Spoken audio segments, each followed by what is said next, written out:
Good morning, guys. Got a video for you this morning that I'm adding to my adventures in thrifting.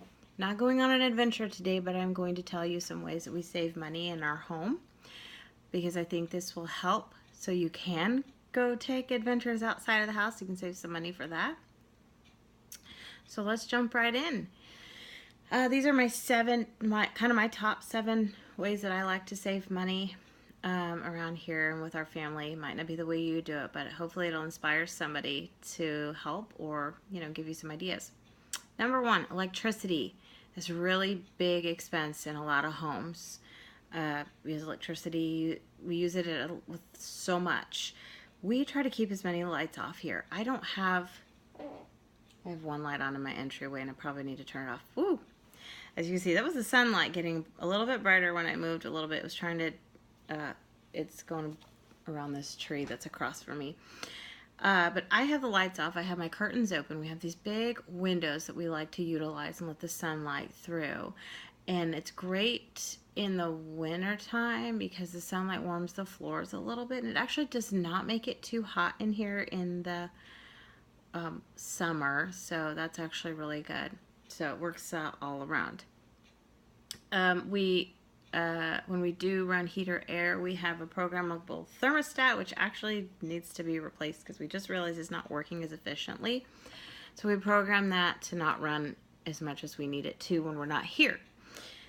We put our computer on sleep mode. I'm on the computer right now, but when I leave for the day, I will put it on sleep mode so it's not using a lot of electricity. We also have some things that are on power strips that I might turn off. I'll unplug some things. That'll help. When our kids are on the computer or maybe on the Xbox, I will time them and I will keep track of how often and how much they're on when they are playing games.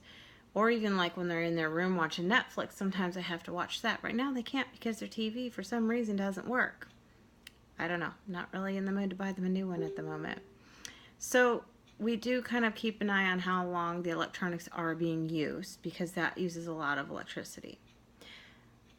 Like I said, we make use of the sunlight. I also use it to dry my clothes in the summertime. I have a clothesline that I can put up and take down. It's the umbrella kind that folds out.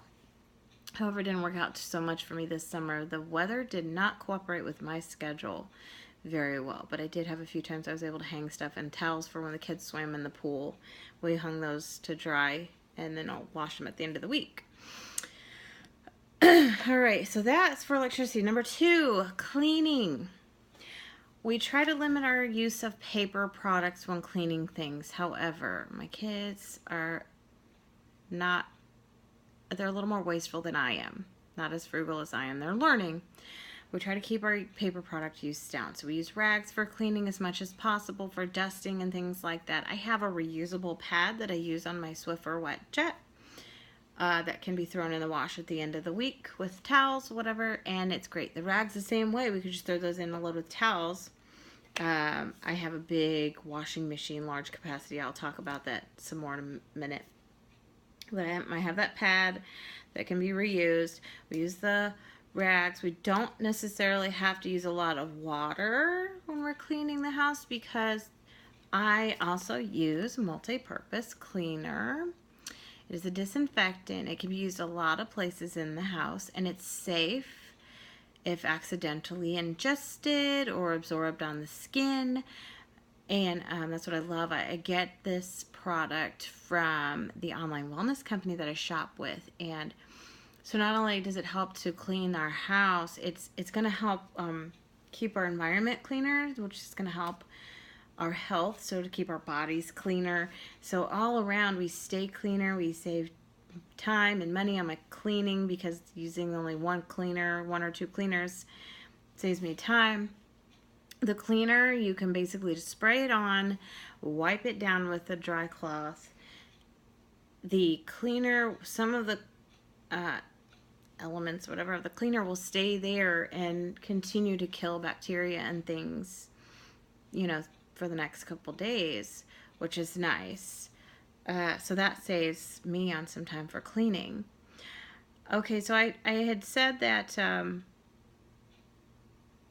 I have a large capacity washer. So we're going to talk next about our water use and our bathing and, you know, cleaning, laundry, and all that. So that's number 3. So with the laundry, I have a large capacity washer and dryer. Oh my gosh, my dog's making noise. I bought them used from a family member. I didn't short them on anything. I gave them a fair price, but these are expensive if you buy them brand new. But we bought this set for a very decent price with some extra money we had saved up. I think we had saved it maybe from tax refund or something. Maybe we sold something. I can't remember. But we did sell our washer and dryer, use some of the money for that. So this saves time with the laundry. I'm doing half the amount of loads. Like maybe I think I was doing 10 to 12 loads a week. Now I'm doing like 5 or 6 loads a week because I can put more into the washer and dryer at one time, which then uses less water.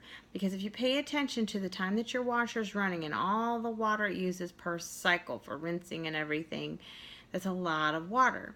So if you think that a larger capacity washer just uses a little bit more water to fill it up, you're doing half these cycles basically with just a little bit of extra water per load. But if you're doing half the number of loads, you're actually using a little bit less water.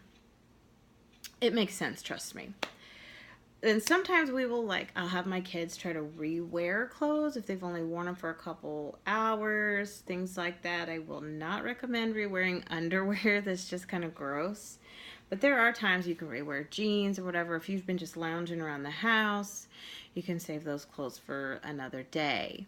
I do. If I've been cleaning around the house, I don't, because usually I got stuff all over me from, dust and things like that. Okay, so water use, I told you we save on the laundry, but with showers, my kids like to take long showers sometimes, and I've had to get on them about that. Taking shorter showers, you can get yourself clean in under 10 minutes. You don't need to be in the shower for 20 minutes relaxing and letting. My 12-year-old does not need to be relaxing in the shower. She doesn't have that rough of a life. I try to tell her that. She also doesn't need to take music in there with her. I said, sing to yourself if you want music. I've had to learn to do that. And another thing, do not run. I don't let my kids run the water as much before showers. I was really bad at that as well. But it doesn't take that long for the shower to warm up as, we thought it did, but it doesn't really. So we don't let the shower run that much before we get into the shower, because that's water running down the drain and more money coming out of my bank account. Not very fun. Another thing with the bathing and, hygiene, brushing teeth. I'm sure a lot of you have heard you don't run the water when you're brushing your teeth. It's water just running down the drain while you're brushing your teeth. And I've started letting my kids use, I cleaned them up with my multi-purpose disinfectant. Medicine cups, great for rinse cups. So the kids don't have to keep running the water and rinsing their mouth, whatever. So they can set it beside them. They just rinse their toothbrush off real quick. They rinse their mouth, done. So that's good for that. And with my dishes, I have a dishwasher. I try to run it maybe every other day or every 3 days, and I'll just hand wash a few dishes in between if we need to. We have a big family, but they're at school most of the day. My kids are at school, my husband's at work, I go to work. We're not really home that much to use a lot of dishes anymore, so I can hand wash a few dishes. So that's pretty good. Number 4. And that's what we're talking about, dishes and meals there. Make use of your leftovers. Make good use of your leftovers. Don't just reheat them and try to eat them the same boring thing you had the night before. You don't have to do that. Try to use your creativity. Like we had some chicken thighs left over from when we were camping. They hadn't been seasoned, so what I did with them is I had some leftover ranch dressing that wasn't quite enough for us all to use on salads, just enough that I had these 4 chicken thighs, some frozen broccoli. I put them in a pan, and I put the ranch dressing over the top of the chicken, and then I covered it in foil and put it in the oven, and it turned out great. It was a wonderful dinner. Everybody ate it and said it was good. So that's one thing you can do. If you have a bunch of things left over that maybe go together, you can make some kind of stew or a casserole. See what you can just add to it to make a different meal. You'd be surprised what you can come up with. Number 5, free programs in your community and your school. or maybe they're not free, maybe they're very inexpensive. Things you can do with your family. Maybe there's a place that has discounted rates. Like, for instance, our school has free and reduced lunch programs. If your school has that and you qualify, sign up for it. You will be amazed at how much you can save on groceries that way. Especially if you have to get ready and leave early enough in the morning. Our school starts serving breakfast at 7:45. When I start going back to school myself, I have to leave by 8 o'clock. I can send my kids over to school. I can get out of here before all the school traffic around my house gets here. And my kids will get a good, nutritious breakfast. And they also get lunch. So we qualify for it. So I figured, why not? We did pay for school registration. We probably could have gotten that free. I just decided not to this year. But I did swallow my pride a little bit and signed up for the program, for the meal program. Also, some local communities around you may have some deals. There is an indoor aquatic center that's about 30 minutes away from us that has discounted admission on Thursdays, I believe it is. So we sometimes take advantage of that, and that's really nice, especially in the winter time. If your kids just get bored and you have a day where maybe they don't have school or something and you want something to do, yeah. And there's all kinds of free things around. Maybe you have a local community college. Maybe they have something they offer. You never know. You got to check. Check with your local library, things like that. Look around. You'd be surprised. The library is also a good resource, too, for finding books that have activities for your children, too. That's helpful. Okay, number 6. Stack your errands. This is what we do. We go out of town every other week when my husband gets paid to get our groceries.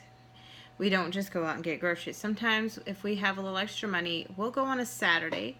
We'll take some coupons and go to Steak and Shake, and we will eat lunch. We'll leave early in the morning, start some of our shopping, we'll eat lunch, and we'll usually, if we have other things we have to do, we leave our groceries till last so we can bring them back home and put them away.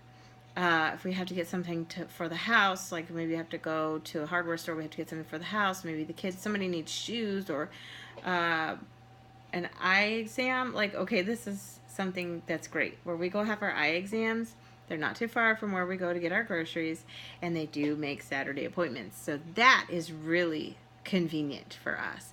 And also our new dental clinic makes Saturday appointments too, so it's like, oh, that's perfect. So if we need to plan something, we can do it on the same day. So that works out great. But even if you're just going across town, see what all you can do. Maybe you need to go to the grocery store across town. You got to go to the bank. You need to go drop something off, pick up a prescription, whatever. Try to do it all in one trip. You're using less fuel that way. Now my last one, that also helps with my, the previous, the stacking of the errands. You can also make lists. I make a lot of lists. Not just for groceries. That helps too, though. I can stick to my grocery list and I'm not spending as much money. But another way to save is, if we're going to do a lot of those trips out of town and go to a bunch of stores, I will make a list. Like, these are the stores we need to go to. Sometimes I'll say, if we have a limited amount of time, we're going to go to this store first. We're getting this at that store. This is about how much that's going to cost. I will sometimes write down prices. We're going to go to that store next. We're going to get this store, and so on. I make packing lists because we camp a lot. It's easier to make those lists. My kids are starting to catch on to what they need, so that's easy. And to-do lists. If I got a lot of tasks I have to get done, I will make a list. I'll leave it on my table. I'll check it off as I get done.